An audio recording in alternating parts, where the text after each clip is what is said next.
एने को मो पछे पटे अच्छी गणेश मूर्ति आपण भलसे देखु केते बढ़िया मूर्ति बनी आपण थरुटे देखु तो अनुभव करंतु जानी पारिबे कि मूर्तिटा केते सुंदर लगुच केते बढ़िया लगुच तो थरुटे मो कथा माने कि अशोकझर आसतु अशोकझर पार्क रे छोटिया पार्क भी अच्छी तो पार्कटा बहुत बढ़िया भी लगुच बहुत सुंदर भाव में सब सजेई गोटे थर आसतु तापर मते कमेंट्स जणेबे आपको केमिति लगुच ठीक अच्छे आसतु मुझे आपको आ गोटे जिन देखा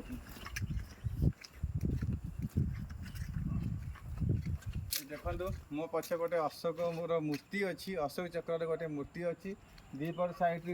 नर्तकी बसती आपड़ भलसे देखु तो देखो अशोक चक्र मूर्तिटा केते बढ़िया बनी केते सुंदर भी लगुच आखि को माने बहुत बढ़िया भी लगुच पूरा नेचुरल ब्यूटी लगुच तो ये देखो डस्टबिन आमर है तो केते बढ़िया भाव में सजेई भी डस्टबिन को तो से कहूँ ऑल ऑफ यू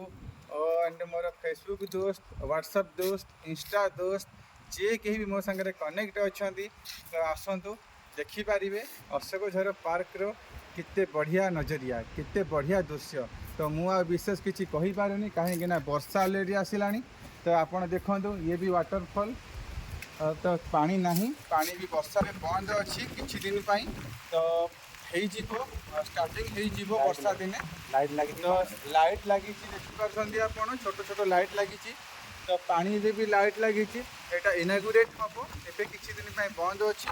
तो मुझे विशेष वीडियो कर पारुनी कहीं वर्षा आसला पवन भी जोरे आसला तो से ऑल ऑफ यू विदाय दूसरी नेक्स्ट टाइम मुझे आपको कम्प्लीटली पूरा देखईदेवी पूरा कम्प्लीटली आपको बुझे भी देवी एवं मैं वीडियो करने परिस्थिति ना कारण देखो आप देखिपे आकाश को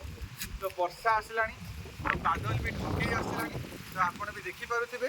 मुझे वीडियो कर पारुनी तो ऑल ऑफ यू रोचे गुड बाय नेक्स्ट टाइम देखा।